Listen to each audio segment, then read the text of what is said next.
Students, today we'll discuss the new theory regarding the coordination compound and the theory is crystal field theory. So जो crystal field theory है ये बेटा हम divide करेंगे इन 2 और 3 lectures. तो जो फर्स्ट लेक्चर है जो आज का होगा इसमें we will study about the theoretical part or theoretical consideration of crystal field theory number 1. In the next lecture we will study about the crystal field splitting energy और it is also said to be the crystal field stabilisation energy कि कौन कौन से factor है जिन पे depend करती है. फिर हम स्टडी करेंगे how can we mathematically calculate this.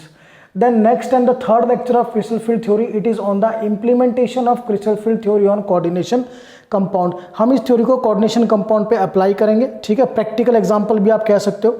And in the last we will study the advantages and limitations of crystal field theory. So बेटा जो आज का लेक्चर है it is totally a theoretical part. ये मान के चले कि अगर थ्योरेटिकल पार्ट क्लियर होगा तभी आप अगले जो लेक्चर्स है जिसमें मैथमेटिकल कंसिडरेशन को लेके चलेंगे, दैट इज़ वेरी इंपॉर्टेंट और वो तभी समझ में आएंगे तब जब आप इस पार्ट को अच्छी तरह से समझोगे. So now let us start करते हैं. So the first postulate of the crystal field theory says that इसने जो बेटा लीगेंड्स हैं, all of you know the ligands, this theory has considered the ligand as point charges. The first point of the theory. The second point says that metal ligand bond जो है is this is metal ligand bond जो हमने study किया था regarding valence bond theory. उसकी जो nature है यहाँ पे according to crystal field theory it is ionic in nature. So according to theory vary करता है किसने कैसे उसको एज्यूम किया, किसने कैसे एज्यूम किया. So this theory has assume that ligand they will act as a point charges और जो मेटल लिगेंड बॉन्ड है उसकी जो नेचर है that is ionic in nature. Clear to all of you. और उसमें देयर आर इलेक्ट्रोस्टैटिक इंटरेक्शंस और you can say electrostatic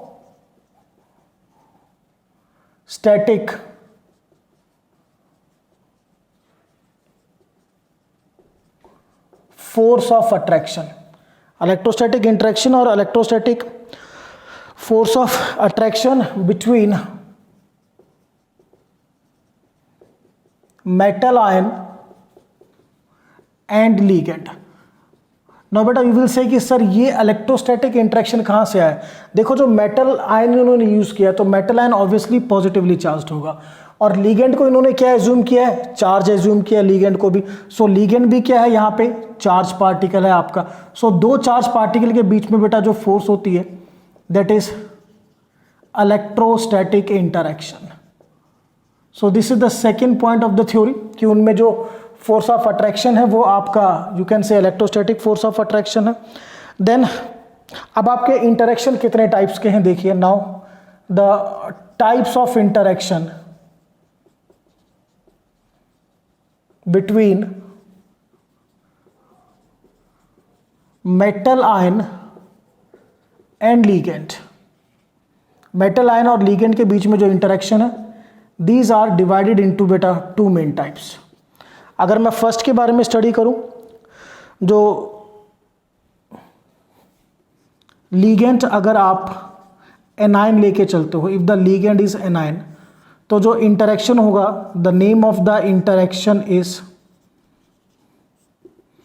ion ion interaction. ये पहला आयन जो वर्ड है it is for the metal ion और सेकंड वर्ड जो interaction है वो सेकंड आयन जो वर्ड है that is for the anion. So यहाँ पर जो इंटरेक्शन है अगर आपका लिगेंड एनायन है means you are taking Cl negative, you are taking Br negative, you are taking NO3 negative. So in that cases the interaction are said to be ion-ion interaction. Or if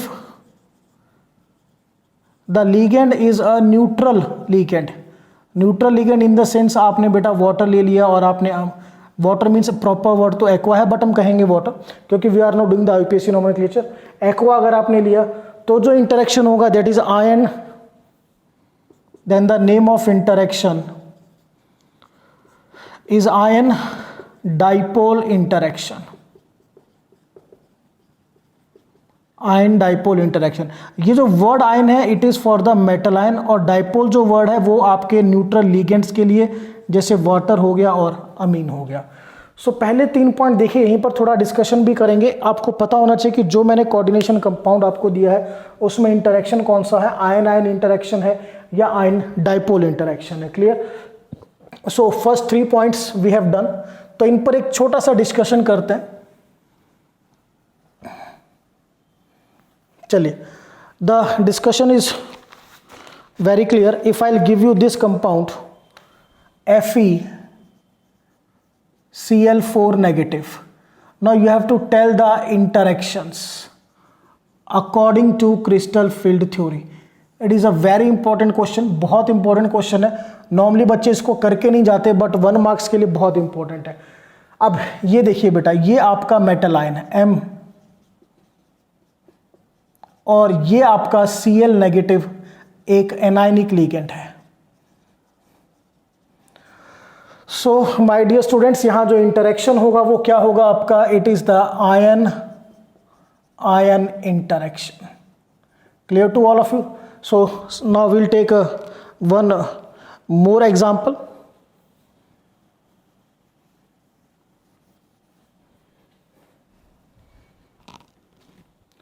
Zn NH3 2 positive. अब इसमें आपको बताइए कौन से interaction according to crystal field theory. So बेटा, this is zinc is your metal ion and this ammonia, clear, it is a neutral ligand.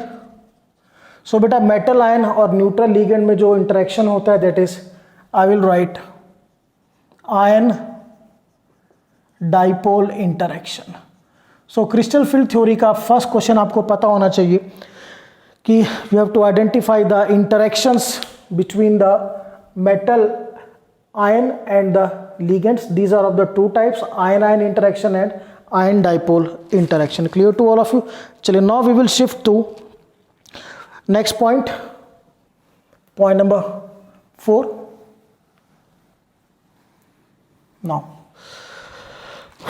point number 4 says that in free metal ions means if I'll say Fe2 positive दे दिया बेटा मैंने आपको, या निकल 2 positive दे दिया, या Cu2 पॉजिटिव दे दिया, these are free metal ions. In these free metal ions the d orbitals are degenerate। दो जो डी के ऑर्बिटल्स हैं जो वो डिजेनरेट है। Degenerate means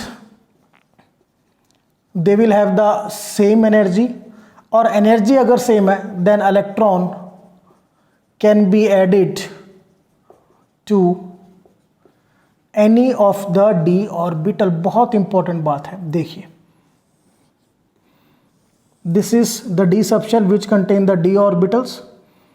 The first one dxy, dyz, dzx, dx square minus y square and in the last dz square। सो अगर आपका free metal ion है, वो किसी भी तरह की बॉन्डिंग में नहीं है, तो इन सब का जो एनर्जी होगा वो इक्वल होगा। दिस इज एनर्जी इक्वल है, सो इलेक्ट्रॉन आप इसमें डालो, इसमें डालो, इसमें डालो, इसमें डालो, doesn't make any difference. So this is the point number 4। Now very important thing, next point अब आपको देखना है, just see out. Point number 5, when ligands approaches metal ions, ये आपका लिगेंड्स है, कोई भी मान लीजिए ये Cl नेगेटिव है, whatsoever the ligand is there, और NH3 है, जो भी आप लिगेंड एज्यूम करो, OH नेगेटिव है। जब ये लिगेंड अप्रोच करेंगे मेटल आयंस, सो बेटा लिगेंड्स और मेटल आयंस के बीच में क्या होगा? There are repulsions between the metal ions and the particularly ligands. अब मेटल आयन में जो रिपल्शन है वो किसके अकॉर्डिंग है? मेटल आयन में जो आपके डी ऑर्बिटल्स हैं, सो पर्टिकुलरली अगर मैं बात करूं जो रिपल्शन है वो किसके बीच में है, डी ऑर्बिटल और लिगेंड्स के बीच में. So when the ligand approaches the metal ions there are repulsions between the ligands and the d orbitals or you can say metal ions, उनके बीच में रिपल्शंस होंगे. Clear to all of you. Repulsion का reason आपको पता है कि आपका जो मेटल आयन है उसमें ऑलरेडी इलेक्ट्रॉन्स है. Clear to all of you. और डी ऑर्बिटल में भी इलेक्ट्रॉन्स प्रेजेंट है. कोई यू तो नहीं कि we are having the empty d orbitals. So d orbital में भी इलेक्ट्रॉन है, मेटल आयन में भी इलेक्ट्रॉन है, और लिगेंड के पास भी इलेक्ट्रॉन का पेयर है. We can write they will have the electrons, they will have the electrons. So due to which इनमें क्या होगा, आपस में रिपल्शन होगा. बहुत इंपॉर्टेंट चीज़ है कि मैं अगर ड्रॉ करूं यहाँ पे डी ऑर्बिटल्स, तो पर्टिकुलरली बात की जाए इन डी ऑर्बिटल्स और जो ये आपके लिगेंड्स हैं, इनमें क्या होगा आपस में रिपल्शन. रीजन इलेक्ट्रॉन प्रेजेंट है, due to which the repulsions are there. So this is the point number 5. Step by step समझना है थ्योरी को. थ्योरी में कोई जल्दबाजी नहीं करनी है. फ्री मेटल आयन है तो क्या होगा, ऑल आर डीजेनरेट. जब लीगेंड आया तो लीगेंड के पास भी इलेक्ट्रॉन है, मेटल आयन के पास भी इलेक्ट्रॉन है. ठीक है, तो मेटल आयन लीगेंड्स या मेटल आयन में पर्टिकुलरली डी ऑर्बिटल्स की बात की जाए तो डी ऑर्बिटल्स और लीगेंड्स में क्या होंगे, repulsions, because both contain the electrons. Now point number 6, very important. If any orbital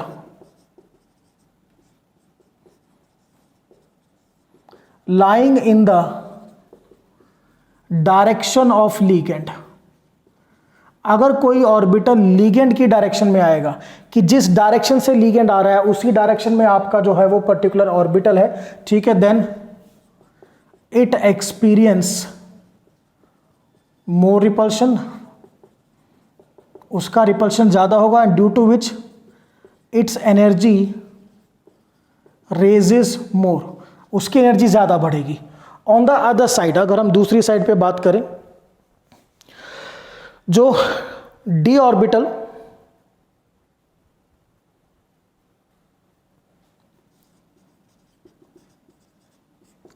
which is, you can say, जो डायरेक्ट लाइन नहीं कर रहा है, which is not lying in the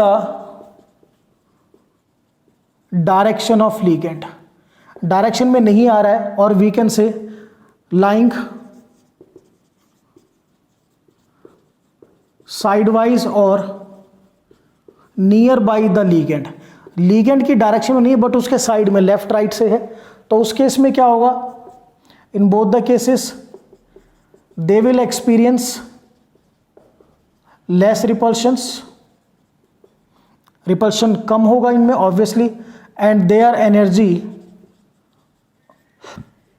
does not rise more. तो energy ज़्यादा कब बढ़ेगी, जब आपका ऑर्बिटल लीगेंड के बिल्कुल सामने है, ठीक है, और अगर लीगेंड के साइड बाई आ रहा है उसके रास्ते में, तो उसकी एनर्जी ज़्यादा नहीं बढ़ेगी.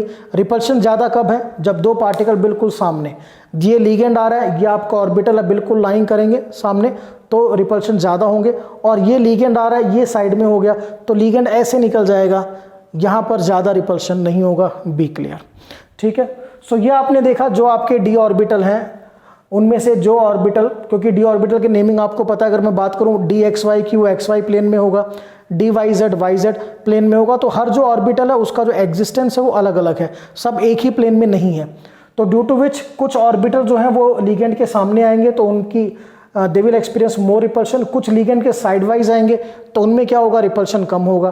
तो जो सामने आए उनकी एनर्जी ज़्यादा बढ़ेगी, जो साइड में थे उनकी एनर्जी कम बढ़ेगी. इसकी वजह से क्या होगा, जो डी ऑर्बिटल है उसमें एनर्जी का डिफरेंस क्रिएट होगा, और एनर्जी डिफरेंस क्रिएट होने की वजह से बेटा जो डी ऑर्बिटल है वो दो पार्ट में स्प्लिट हो जाएगा. पहले वो ऑर्बिटल जो सामने थे लीगेंड के, उनकी एनर्जी ज़्यादा होगी, दूसरे वो लीगेंड जो साइड में थे जिनकी एनर्जी कम रेज होगी, तो उनकी एनर्जी कम ही रहेगी as compare to other orbital.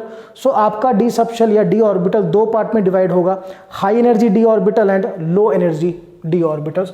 So next point हम देखते हैं, point number 7 now.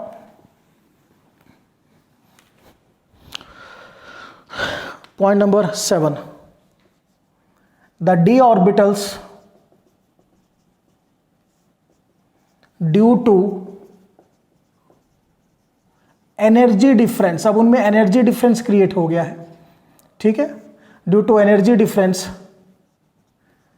splits into two sets of orbital termed as crystal filled splitting। अब इसको समझना है, देखिए ये आपका d ऑर्बिटल है, ठीक है बेटा। तो मैं जो एग्जांपल लेके चल रहा हूं समझाने के लिए, वैसे डिटेल में दोनों करेंगे, मैं ऑक्टाहेड्रल कॉम्प्लेक्स का एग्जांपल ले रहा हूं टू अंडरस्टैंड। सो जब लिगेंड इसको अप्रोच करेगा, ठीक है, तो क्योंकि बेटा नेम से देखिए d x y, d y z, d z x, d x square minus y square और डी जेड स्क्वायर, ये एक्स वाई प्लेन में, ये वाई जेड प्लेन में, ये जेड एक्स प्लेन में, ये एक्स और वाई एक्सिस के ऊपर और ये जेड एक्सिस के ऊपर। सो जब लिगेंड आएगा तो लिगेंड रेपेल तो सभी को करेगा, ठीक है, तो क्योंकि सभी का रिपल्शन होगा तो थोड़ी सी एनर्जी जो है वो डी ऑर्बिटल की रेस करेगी this way. Clear to all of you? This is said to be the average energy of d orbital in symmetrical electric field. But अब ये जो आपके 5 ऑर्बिटल है, इनमें से जो लिगेंड के रास्ते में बिल्कुल सामने आएंगे उनकी एनर्जी ज़्यादा बढ़ेगी, बाकी की कम बढ़ेगी। थोड़ी तो सबकी बढ़ेगी क्योंकि रिपल्शन तो सब एक्सपीरियंस कर रहे हैं, बट जो सामने आएगा उसकी एनर्जी ज़्यादा रेस करेगी, जो साइड में है उसकी एनर्जी कम रेस करेगी। तो बेटा ये जो डी सबशेल है it will divide into 2 parts. Clear? One with low energy, another with high energy. These are said to be the T2G orbitals, these are said to be the EG orbitals. और इनके बीच में जो energy का gap है that is crystal filled splitting energy. What will I say? Crystal filled splitting energy. So बिल्कुल simple है, फिर से देखिए एक बार क्या होगा कि जब लिगेंड ने अप्रोच किया तो सभी की एवरेज एनर्जी बढ़ी, बट जो सामने आए वो कौन से ऑर्बिटल आए? ईजी ऑर्बिटल आए, तो इनकी एनर्जी ज़्यादा रेस हुई। ये जो T2G ऑर्बिटल है ये साइड में थे तो इनकी एनर्जी कम रेस हुई। सो आपका जो डी ऑर्बिटल है 2 सेट में डिवाइड हुआ। अब T2G ऑर्बिटल कौन से होते हैं? These are d x y, d y z, d z x. और ईजी ऑर्बिटल कौन से होते हैं बेटा? D x square minus y square and d z square. These are EG orbitals. Clear to all of you? तो ये मैंने थोड़ा सा आपको बताया regarding the crystal field splitting. Clear? Next lecture में हम स्टडी करेंगे factors affecting crystal field splitting energy और इसका मैथमेटिकली कैलकुलेशन भी करेंगे। सो ये थोड़ा सा मैंने आपको समझाया कि स्प्लिटिंग क्या होती है। Clear? Now next point, crystal field splitting energy. crystal filled splitting energy. It is also said to be crystal filled stabilization energy. Clear? चलिए, तो ये जो आपकी क्रिस्टल फील्ड स्प्लिटिंग एनर्जी, पहले सिंबल बताऊंगा, इसको हम डेल्टा से डिनोट करते हैं, बट ये डेल्टा ओ भी हो जाता है और डेल्टा टी भी। अगर आप ऑक्टाहेड्रल कॉम्प्लेक्स में स्टडी कर रहे हैं, we are dealing in octahedral complexes, जैसा कि मैंने भी एग्जांपल लिया था, सो वहाँ पर मैं इसको डिनोट करूँगा डेल्टा ओ से, O for octahedral. And we are dealing in tetrahedral complexes, then बेटा we will write it as delta T. Clear? तो क्रिस्टल फील्ड स्प्लिटिंग एनर्जी को डिफाइन कैसे करेंगे? It is simply the energy difference between the 2 set of d orbitals. D orbital के 2 set में जो energy का difference है उसको हम क्या बोलते हैं? Crystal field splitting energy. What will I right? Difference between the 2 sets of d orbitals. Clear? कौन कौन से आपको अच्छी तरह पता है? T2G and EG orbitals. तो ये भी लर्न कीजिए, T2G orbitals d x y, y z, z x, और easy orbital d x square minus y square and d z square. Now the point number 9, चलिए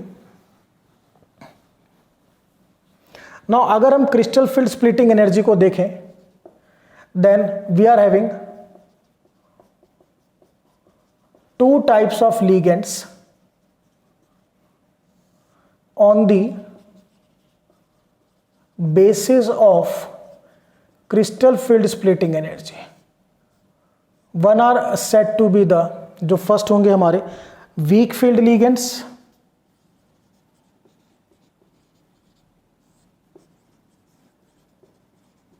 second are strong field ligands. Weak field ligands, these are the ligands which are having less crystal field splitting energy.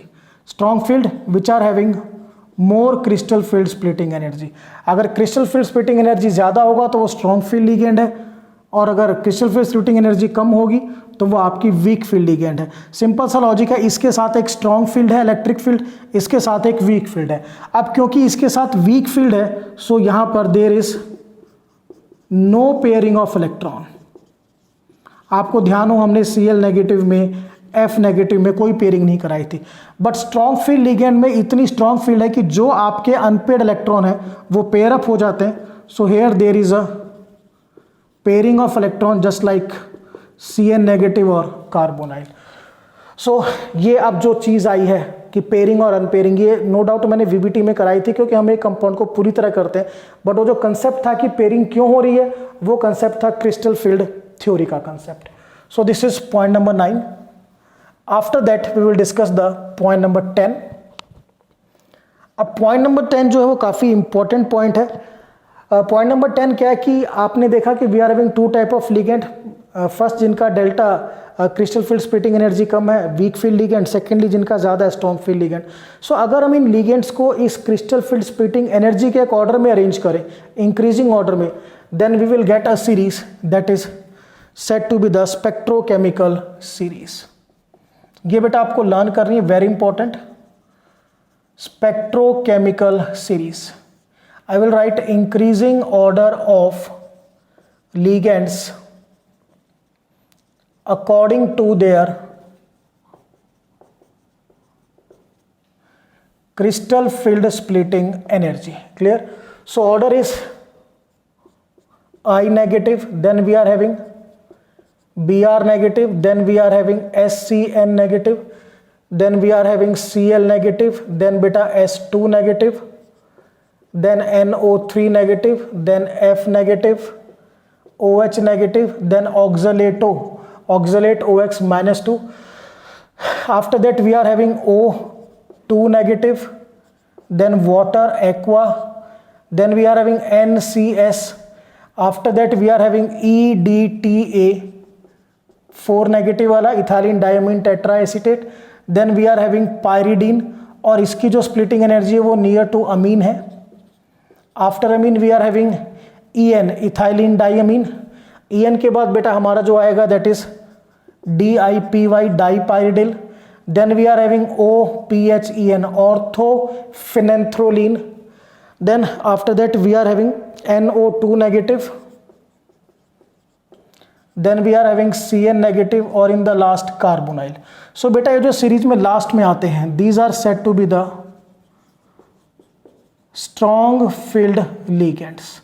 ध्यान करो हमने इन्हीं में pairing की थी, और ये जो स्टार्टिंग में आते हैं these are said to be the weak field ligands. तो स्ट्रॉन्ग फील्ड लिगेंड क्या करेंगे, they pair up the unpaired electron and they do not pair up the unpaired electron. So बेटा ये पॉइंट नंबर 10। नाउ अब हमें जो last postulate study करना है वो है रिगार्डिंग द स्प्लिटिंग। आपको पता है डी ऑर्बिटल आपका जो है वो स्प्लिट करेगा, इसीलिए थ्योरी का नाम है क्रिस्टल फील्ड स्प्लिटिंग। तो ये स्प्लिटिंग जो है वो कितने टाइप्स की होती है। Now the last is splitting of d orbitals. So बेटा ये हम स्टडी करेंगे। Number 1 splitting of d orbital in octahedral complexes. Then we will study in tetrahedral complexes. चलिए यही डायग्राम से स्टडी करेंगे दोनों पैरेलल। तो ऑक्टाहेड्रल कॉम्प्लेक्स में क्या होता है, जस्ट सी आउट, ये बेटा आपका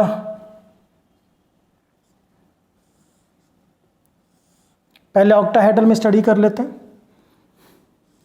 ये आपका degenerate D orbital free metal ion में जब लीगेंड अप्रोच करेगा तो बेटा इसकी एवरेज एनर्जी बढ़ेगी सभी की, क्योंकि थोड़ा बहुत रिपल्शन तो सभी में होगा। सो दिस इज यू कैन से what will average energy of, ये भी अभी तक डीजेनरेट है, of degenerate D orbitals in symmetrical electric field, या क्रिस्टल फील्ड भी बोल देते हैं, एक ही बात है। सिमेट्रिकल का मतलब है कि जो वो फील्ड सब पे बराबर लग रही है, बट फिर से मैंने बताया थोड़ी बहुत फील्ड तो सभी पे लगेगी, बट ज़्यादा किस पे लगेगी, जो ऑन द वे आएगा, बिल्कुल सामने आएगा, वो भी लेटर ऑन करते हैं। तो यही टेट्राहेड्रल में भी ड्रॉ करते हैं। फर्स्ट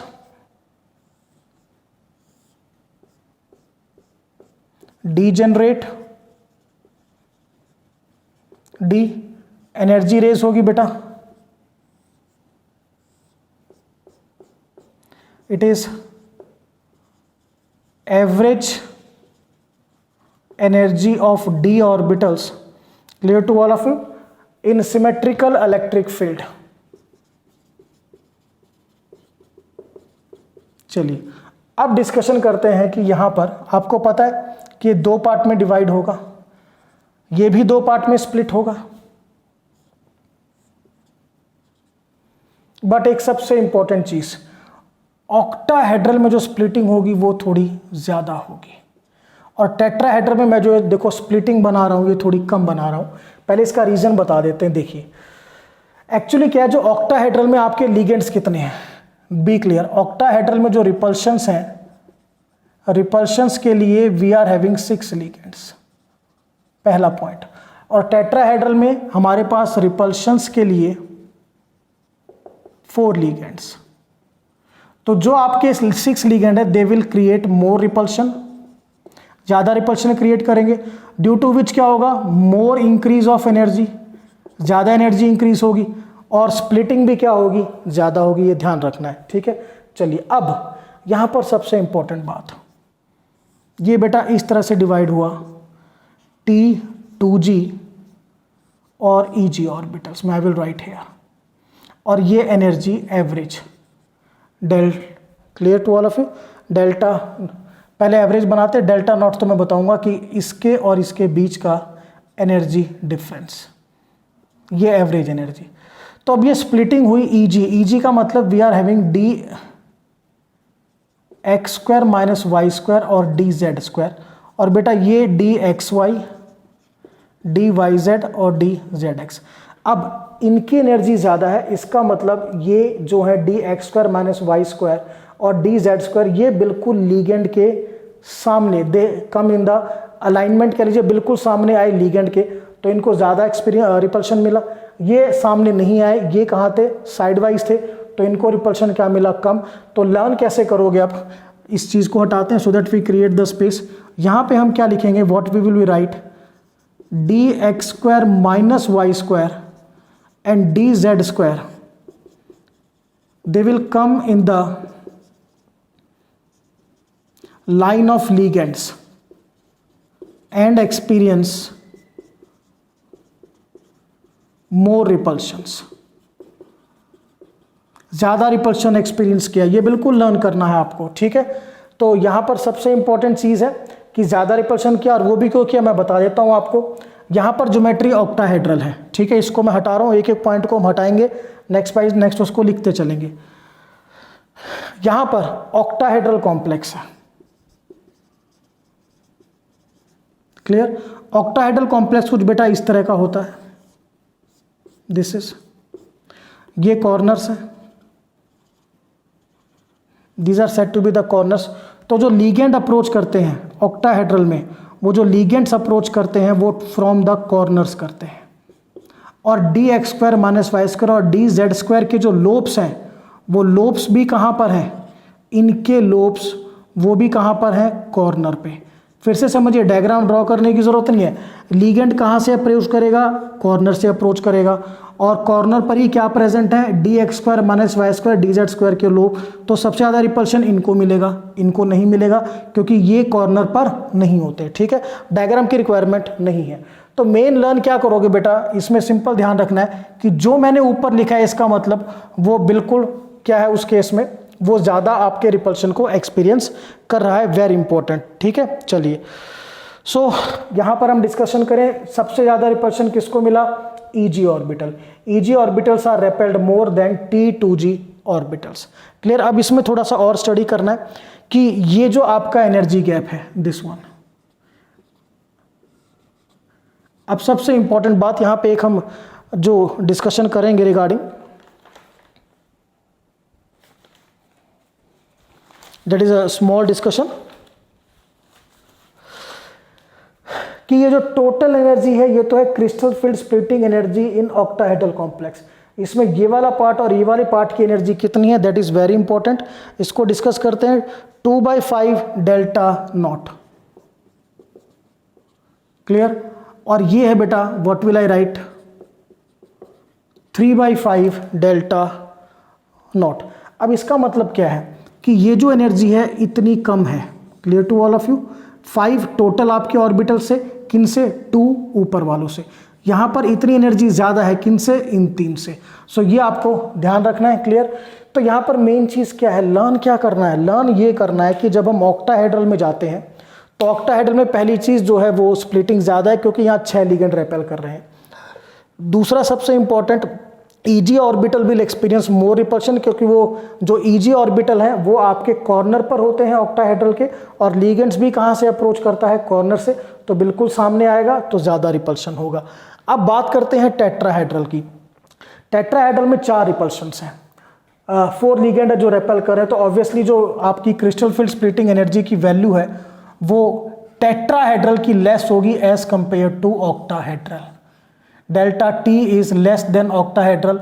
उसका पहला रीजन मैंने आपको बता दिया कि जो रिपल्शन है वो 4 लिगेंड्स हैं। ध्यान रखना, छोटी छोटी चीजें हैं इसमें। सेकंड, यहां पर कोई भी लिगेंड जो है टेट्राहेड्रल में, कोई भी, सॉरी व्हाट विल आई से, कोई भी डी ऑर्बिटल लिगेंड के सामने नहीं आता। They are present either on the left और राइट। यहां पर तो था कि आपके जो ईजी ऑर्बिटल से वो बिल्कुल सामने आ गए थे, बट इस केस में अगर हम स्टडी करें, ठीक है ना, कोई भी आपका डी ऑर्बिटल लिगेंड की तरफ पॉइंट नहीं करता। I will write no d orbital points toward ligand. अगर वो लिगेंड की तरफ पॉइंट नहीं करता, ठीक है, नंबर ऑफ लिगेंड कम हो गए, एक तो रिपल्शन करने वाली आइडेंटिटीज कम है, दूसरा कोई भी डी ऑर्बिटल लिगेंड के सामने नहीं है, तो ऑटोमेटिकली जो आपकी क्रिस्टल फील्ड स्प्लिटिंग एनर्जी है टेट्राहेड्रल की वो लेस हो जाएगी। तो दोनों रीजन आपको पता होने चाहिए, less number of ligands, secondly कोई भी डी ऑर्बिटल जो है वो लिगेंड को बिल्कुल सामने से अप्रोच नहीं कर रहा है। बट जब लिगेंड जाएगा तो इसके अपोजिट आपको ऑर्डर मिलेगा कुछ इस तरह का।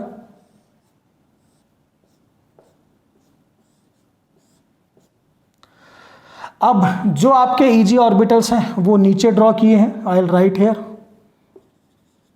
T2G ऊपर ड्रॉ किए। इनमें जो एनर्जी का डिफरेंस है व्हाट विल आई से, दैट इज डेल्टा टी। अब ये जो क्रिस्टल फील्ड स्प्लिटिंग एनर्जी है ये इसके कंपैरिजन में कम नजर आ रही है आपको। क्यों नजर आई, दोनों पॉइंट क्लियर है। दूसरा, अब जो T2G ऑर्बिटल है सामने तो कोई भी नहीं है बट साइड वाइज है, तो साइड में कौन नजदीक है, T2G। तो T2G will experience more repulsion as compare to EG orbital.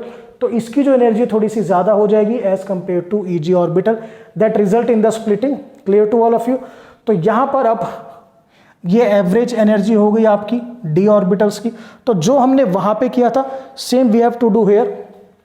अब यहां पे हमने क्या नोट करना है, डेल्टा टी, क्योंकि ये टेट्राहेड्रल है, ठीक है। तो इनकी एनर्जी जो है किनसे ज्यादा है, इनसे ज्यादा है, 2/5 what will I right, delta T.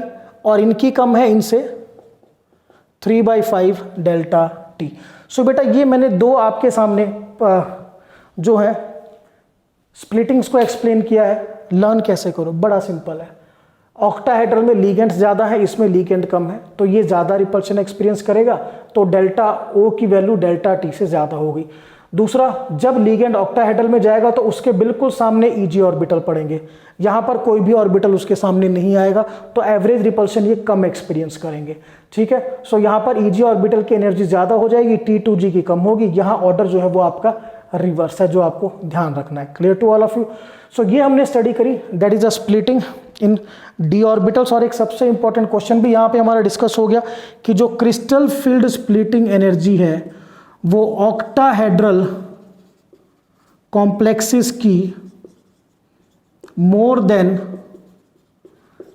Tetrahedral complexes. ये मैंने काफी बढ़िया क्वेश्चन आपको डिस्कस करके बताया है यहाँ पे, that is delta o is greater than delta t. Reason बिल्कुल क्लियर, 6 लिगेंड 4 लिगेंड, यहाँ कोई भी सामने नहीं आता लिगेंड के, यहाँ पर सामने आते हैं easy orbital, therefore they will experience more repulsion. तो जितना मैंने आपको भी कराया है बेटा, लिसन स्टूडेंट्स वेरी केयरफुली, मैंने आपको क्रिस्टल फील्ड थ्योरी का बेस करा दिया। बेस कराया कि उसने लिगेंड्स को क्या एज्यूम किया, मेटल लिगेंड की बॉन्डिंग कैसी होती है, फिर डीजेनरेट ऑर्बिटल होता है मेटल आयन में, लिगेंड अप्रोच करेगा तो डीजेनरेसी खत्म होती है, ड्यू टू विच जो डी ऑर्बिटल होता है वो स्प्लिट होता है, देयरफॉर थ्योरी का नाम है क्रिस्टल फील्ड स्प्लिटिंग। जो लिगेंड ज़्यादा स्प्लिट करेगा that is said to be high, जो हम बोलते हैं हाई फील्ड लिगेंड, जो कम स्प्लिटिंग करेगा that is low field ligand. फिर अगर हम लिगेंड को अरेंज करें in the order of crystal field splitting energy spectrochemical series, फिर हमने स्प्लिट किया कि ये स्प्लिटिंग कितने टाइप की होती है, ऑक्टाहेड्रल और टेट्राहेड्रल, दोनों रिवर्स हैं एक दूसरे की। इसमें जो क्रिस्टल फील्ड स्प्लिटिंग एनर्जी है वो ऑक्टाहेड्रल की ज़्यादा होती है एज कम्पेयर टू टेट्राहेड्रल। तो थ्योरी को ना फास्ट रिवाइव किया करो, रट्टा नहीं मारना है। क्या चीज़ हमने पढ़ी, नेचर पढ़ी हमने मेटल लिगेंड बॉन्ड की, ठीक है ना, लिगेंड को क्या एज्यूम किया, इस तरीके से। तो जो नेक्स्ट लेक्चर होगा वो टोटली होगा क्रिस्टल फील्ड स्प्लिटिंग एनर्जी, उसके फैक्टर्स और उसकी कैलकुलेशन पे। सो this is all about the lecture 1 और you can see the theoretical consideration of crystal field theory, that's all.